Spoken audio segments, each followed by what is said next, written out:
Coucou, salut à tous, j'espère que vous allez très bien, moi ça va. On se reprend aujourd'hui pour une nouvelle recette. Et cette recette-ci, je suis sûre que vous aimez ça. C'est une recette qui est tellement facile à faire et mais très bonne. Voilà, ce sont des boulettes en fait. On va faire des boulettes de viande. Et la viande hachée que j'ai achetée, c'est un mélange de mouton et de bœuf. Ça a un goût pas possible, ce mélange-là. Voilà. Donc, mais si vous ne pouvez pas avoir ces deux mélanges-là, vous pouvez utiliser juste la viande de bœuf ou bien juste la viande de mouton ou aussi même faire avec la viande du porc. Là, il n'y a pas de problème. Voilà. Et je vais donc vous montrer tout ce dont on aura besoin pour réaliser nos boulettes. Et ça sera des boulettes au persil et à la coriandre avec beaucoup d'épices à l'intérieur. Et ce sont des épices que je sais que vous n'utilisez pas beaucoup, que beaucoup de gens n'utilisent pas beaucoup. Par contre, ce sont des épices qui sont très bonnes pour la santé. Mais je suis là pour ça. Je vais vous montrer comment vous pouvez utiliser ces épices. Parce que ce sont des épices même qu'on a, mais on ne connaît même pas comment les utiliser. Voilà. Je vous montre donc tous les ingrédients qu'on aura besoin pour réaliser notre boulette à la coriandre, au persil et aux épices avec la viande du mouton et du bœuf. Voici donc les différents ingrédients qu'on aura besoin pour réaliser nos boulettes. Pour cela, donc, on a besoin ici, c'est de la moutarde. Je vais prendre une cuillère à café de moutarde là. J'ai pris un oignon rouge, un oignon moyen rouge. Là, j'ai un œuf. Ici, c'est le curcuma.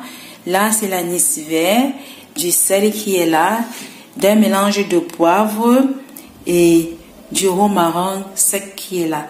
Et ici, donc, c'est du persil et la coriandre qu'on peut aussi utiliser. Et là, j'ai pris 1,5 kg de viande hachée. C'est tout ce dont on aura besoin pour réaliser nos boulettes. Voilà, je vais donc commencer par faire torréfier tous nos épices sèches qui sont là. Donc, j'ai pris une poêle là que je vais donc mettre les quantités là-dedans et faire torréfier ça au feu ou bien faire griller. Voilà. Je vais donc prendre l'anis vert. L'anis vert a un goût très fort. Voilà. Ça a un goût très fort. Donc, ce qui fait que je vais prendre juste une demi-cuillère à café d'anis vert. Parce que son goût est très prononcé. Donc, il faut faire attention. Et je vais prendre une cuillère à café aussi de notre mélange de poivre. Et si vous n'avez pas ce mélange de poivre aussi, vous pouvez prendre le poivre blanc et le poivre noir. Et là, c'est du romarin. Je vais aussi prendre une demi-cuillère à café de romarin.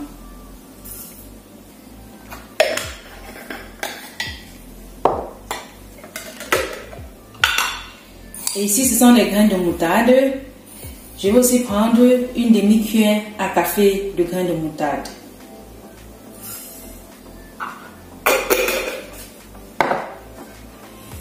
Je vais donc faire d'abord torréfier ces graines-ci là avant de les écraser. Et après, je vais donc ajouter le curcuma à l'intérieur. Je vais hacher l'oignon qui est là. Je vais hacher ça avec les persils. Je vais donc maintenant hacher l'oignon. Et après, je vais donc faire pareil aussi avec du persil. Et il faut hacher ça le plus finement possible.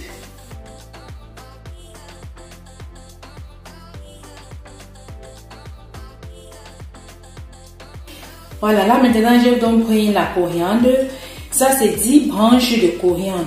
Mais il faut savoir que les branches ne sont pas fournies suffisamment en feuilles. Vous voyez un peu. Donc si vous avez des branches de coriandre qui renferment beaucoup de feuilles, vous pouvez prendre la moitié. Et le persil qui est là, j'ai donc pris 5 branches de persil parce que le persil a beaucoup de feuilles sur les branches. Donc j'ai pris juste 5 branches de persil et 10 branches de coriandre. Je vais donc aussi hacher tout ça finement, le plus finement possible et réserver. Et quand nos épices sèches là seront bien torréfiées, je vais écraser tout ça et on va donc commencer donc à mélanger le tout dans la viande hachée.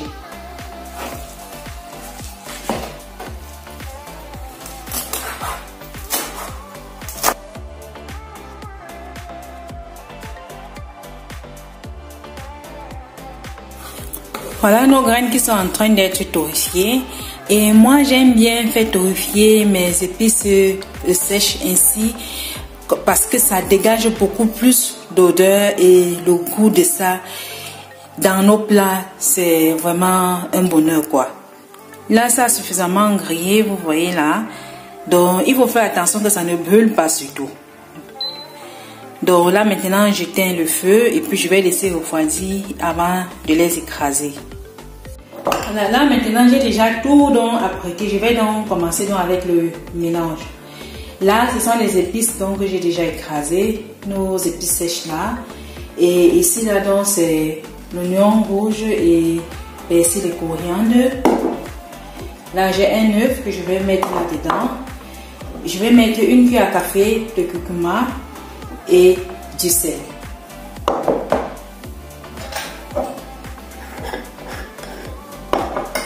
Je mets d'abord un peu de sel.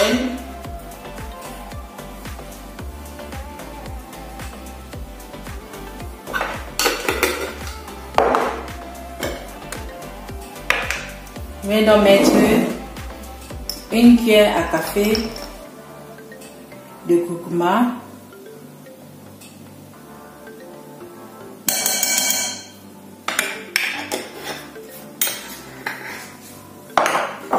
Je verse dans nos épices.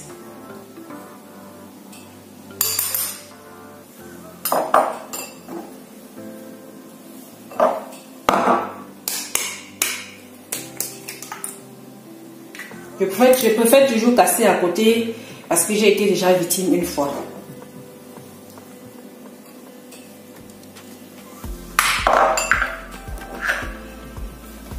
Voilà. Je me lave dans les mains et je commence donc à mélanger. Voilà donc la viande que j'ai déjà bien mélangée avec tous ces épices là. Je vais donc maintenant former des boulettes. Et aussi, si vous voulez, vous pouvez ajouter de la chapelure à l'intérieur. Mais moi, j'ai décidé de ne pas mettre. Donc, si vous voulez, vous pouvez mettre un peu de chapelure. Je vais donc former des boulettes. Et j'ai déjà mis l'huile là au feu. Pour que ça commence déjà à chauffer. Je forme des boulettes et on fait frais. Et moi, j'aime bien faire des boulettes qui sont plus ou moins grosses. Pas des tout petites boulettes. Parce que quand c'est trop petit, là, ça sèche vite à l'intérieur pendant la friture. Donc, c'est pourquoi j'aime faire des boulettes relativement grosses, ainsi.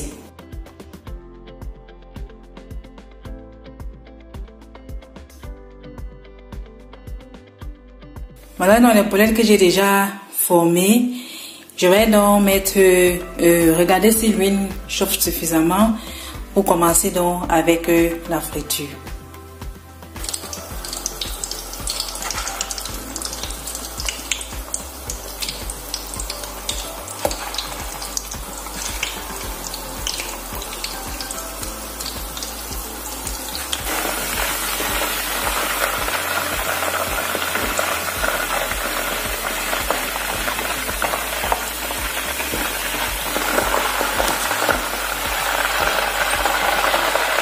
Voilà dans nos boulettes terminées.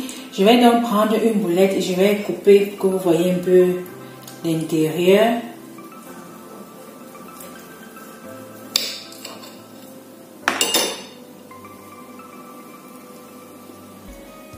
Vous voyez, l'intérieur n'a pas séché parce que les boulettes sont relativement grosses et ça sent tellement bon. Vous voyez l'intérieur aussi, il y a un peu du jaune là-dedans qui représente le curcuma que j'ai mis. Il y a aussi un peu de coriandre et de persil qu'on aperçoit là avec un peu d'oignon. Ça sent tellement bon. Je vous invite donc à refaire donc cette recette-ci. C'est vraiment très facile à réaliser et c'est très bon. Ça accompagne beaucoup de plats. Vous pouvez faire même des sauces avec ou bien manger ainsi. Vraiment comme vous voulez. Sur ce, donc, on se dit donc à la prochaine pour une nouvelle recette. Et dans ma prochaine vidéo, je vais vous montrer comment je vais réaliser une sauce tomate avec ces boulettes-ci là. Ça serait une sauce tomate onjan et à la fenouil. Donc, à la prochaine donc pour une nouvelle recette. Bye! Bon appétit à vous!